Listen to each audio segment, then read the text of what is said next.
ke gallazawa wasu 'yan fafutuka da ke hanyar kai agaji Gaza. A Najeriya, inda jam'iyya mai mulki ta APC ke ci gaba da gudanar da zaben fidda gwani na gwamnoni a jihohin kasar, a Rivers janyewar gwamna mai ci Fubara daga zaben ya ɗiga ayar tambaya kan tsarin APC. Matakin da gwamna Fubara ya dauka bai zo ma kowa da mamaki ba, haka kuma ganin yadda zaɓuɓɓukan suke tafiya a wasu jihohi ya nuna cewa abun kawai sai yadda ya kasance. A jamhuriyar Nijar yau ake kammala taron ƙwararru daga ƙasashen AES Sahel wanda ya mayar da hankali kan kwance ɗamarar ƙungiyoyin 'yan bindiga a yankunansu.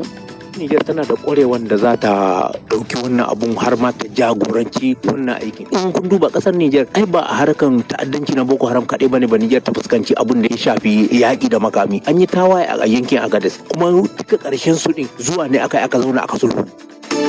An tabbatar da mutum na farko da ya kamu da cutar Ebola a lardin South Kivu da ke gabashin Jamhuriyar Demokradiyyar Congo, wanda ke ƙarƙashin ikon 'yan tawaye.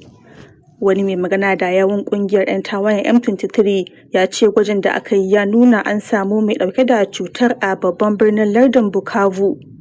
Mutumin mai shekara 28 ɗan asalin Kisangani ne, ya kuma mutu ne kafin a tabbatar da rashin lafiyar da yake fama da. An so ma nuna damuwa kan yadda ake ganin matsalar tsaron yankin za ta iya zama cikas ga aikin ma'aikatan lafiya na gaggawa da kuma abin da kungiyar mai dauke da makamai za ta yi a yayin da cutar ta barke. But it has said that it will work with international partners to contain Wakilin BBC ya ce sai dai kungiyar ta ce za ta yi aiki tare da abokan hulɗa a fannin lafiya na ƙasashen waje domin daƙile yaɗuwar cutar. Hukumomi sun ce zuwa yanzu mutum 159 sun mutu cikin mutum fiye da 600 da ake zargi sun kamu da cutar. Ƙasashe fiye da 20 sun caccaki Isra'ila bayan da ministan tsaronta ya wallafa wani bidiyo yana nuna yadda ake gallazawa wasu 'yan fafutuka 'yan Gaza da ake tsare da su, yayin da shi kuma yake zolayarsu yana aibata su. He's shown taunting detainees while they kneel with their heads touching the Wakilar BBC ta ce a cikin bidiyon an gan shi yana zolayar mutanen da ake tsare da su, a yayin da su kuma suka durƙusa kan gwiwowinsu, kansu na taɓa ƙasa, hannayensu kuma an ɗaure a baya. Ƙasashe da dama na buƙatar jin bahasi game da abin da Itamar Ben-Gvir ya yi. A nata ɓangaren, Italiya na kiran a sanya wa Mr. Ben-Gvir takunkumi saboda a cewarta abin da ya yi take haƙƙin bil'adama ne. A yanzu haka dai an kwashe masu fafutukar su 400 daga Isra'ila, waɗanda sojojin ƙasar suka kama bayan da suka kai musu farmaki kan jiragen ruwansu. Wata kotun ɗaukaka ƙara a Paris ta yanke hukuncin cewa kamfanin jirgin sama na Air France da kamfanin ƙera jirage na Airbus na da laifin kisa bayan da wani jirgi ya yi hatsari tare da kashe fasinjoji 228 a 2009.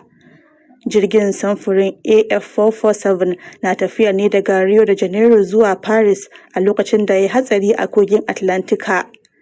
Jirgin ya samu matsala ne a lokacin da ake mamakon ruwan sama, lamarin da ya sa ya fada cikin tekun, wanda ya kai ga mutuwar dukkanin mutanen da suke ciki. Kamfanonin biyu dai sun musanta aikata laifi, inda suka ɗaura alhakin hatsarin kan matuƙin jirgin.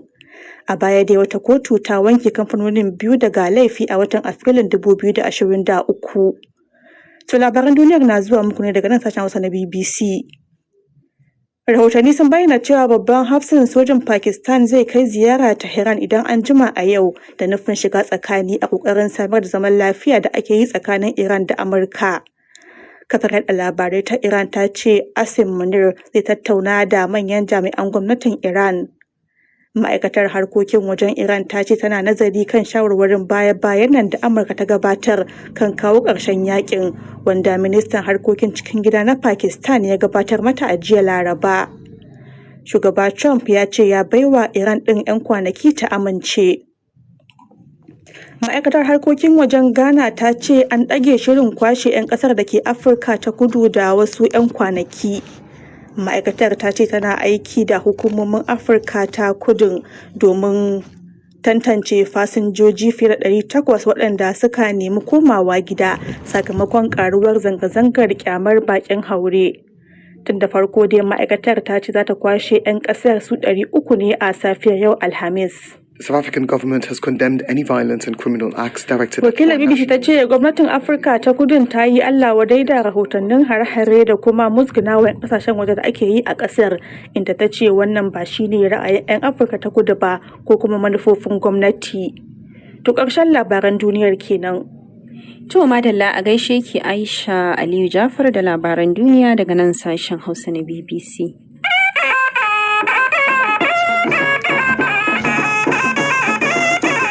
Bayan kun sha labaran duniya yanzu kuma sai rahotanni. Ana shirin so mu kwashe mutane 430 da suka kasance masu fafutuka daga Isra'ila, waɗanda ake tsare da su bayan jiragensu da ke ɗauke da kayan agaji a hanyar zuwa Gaza.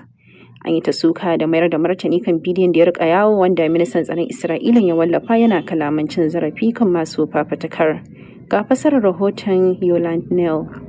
Ana sa ran cewa daga baya za a kwashe waɗannan masu fafutuka da suka fito daga ƙasashe kusan 40 ta jirgin sama zuwa ƙasar Turkiyya. Firaministan Isra'ila Benjamin Netanyahu ya ce yana son a kore su daga ƙasar cikin gaggawa. An dai kai masu fafutukar zuwa wani gidan yari na Isra'ila tun daga lokacin da suka isa tashar jiragen ruwa ta Ashdod da ke ƙasar. Sai da wani bidiyo da wani ministan Isra'ila Itamar bin Gvir mai tsatsauran ra'ayi ya wallafa ya jawo gagarumar suka daga ƙasashen duniya da dama da suka haɗa da Birtaniya da Italiya da Ireland da Canada da Austria da Spaniya da kuma Turkiyya. A cikin bidiyon an ga ministan yana yi wa masu fafutukar ba'a yayin da a lokaci guda an tilasta musu durƙusawa, hannayensu a ɗaure, goshinsu na taɓa ƙasa. Kazalika jami'an tsaron na Isra'ila na cin zarafinsu. To sai dai a kalaman firaministan ƙasar Benjamin Netanyahu, halayen ministan nasa ba su yi daidai da ɗabi'u da dokokin Isra'ila ba.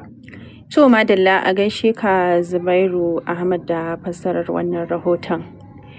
Idan muka koma kan batun siyasa a Najeriya, janyewar bazata da gwamnan jihar Rivers Siminalayi Fubara daga zaben fitar da gwani na APC a jiya Laraba ya bada mamaki matuƙa a fagen siyasar yankin ke da arzikin mai. Duk da cewa ya bayyana ficewar tasa a matsayin sadaukarwa domin samar da zaman lafiya da kwanciyar hankali, lamarin na zuwa ne bayan ficewarsa daga PDP zuwa APC a watan Disamban 2025.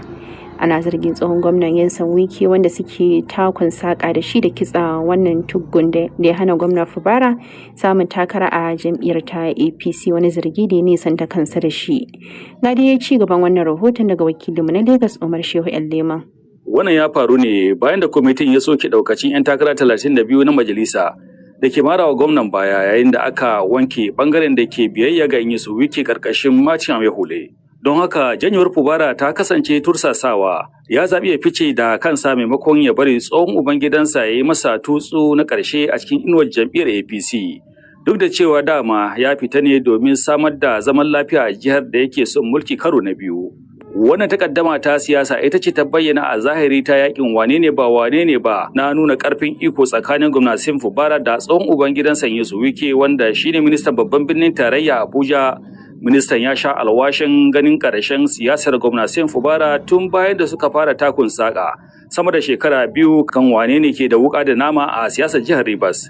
Yayin da Fubara ke neman goyon bayan tsohon kakakin majalisa da sarakunan jihar, shi kuma Wike ya dogara ne da ƙarfin fada a jinsa a gwamnatin tarayya inda ake kallonsa a matsayin ɗan lelen shugaba Tinubu. Daga mahangarsu, wasu daga cikin masana harkokin siyasa na cewa janyewar Fubara tamkar mika wuya ne cikin dabara ga madafun ikon Abuja, amma wannan ba yana nufi an samu zaman lafiya Fatakwal ba.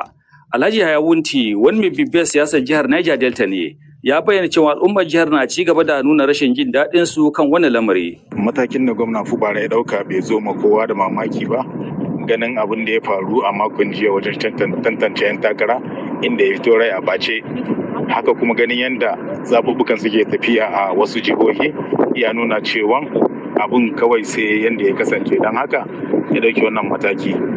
Ganin haka al'umman jihar Rivers da yawa suna nan sun yi zugun, wasu suna cikin bacin rai, wasu kuma kamar mutanen kwance magoya bayan tsohon gwamna Isan Wuke suna nan suna cikin murna, suna farin ciki, dama abin da suke son gani kenan.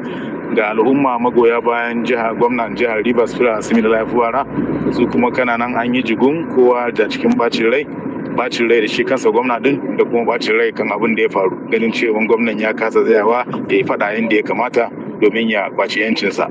Abin bai musu daɗi, don haka mutane da dama suna cikin ɗan bacin rai zance kenan. Wasu na cewa wannan takaddama ta wuce batun faɗan wane ne a sama tsakanin Fubara da Wike.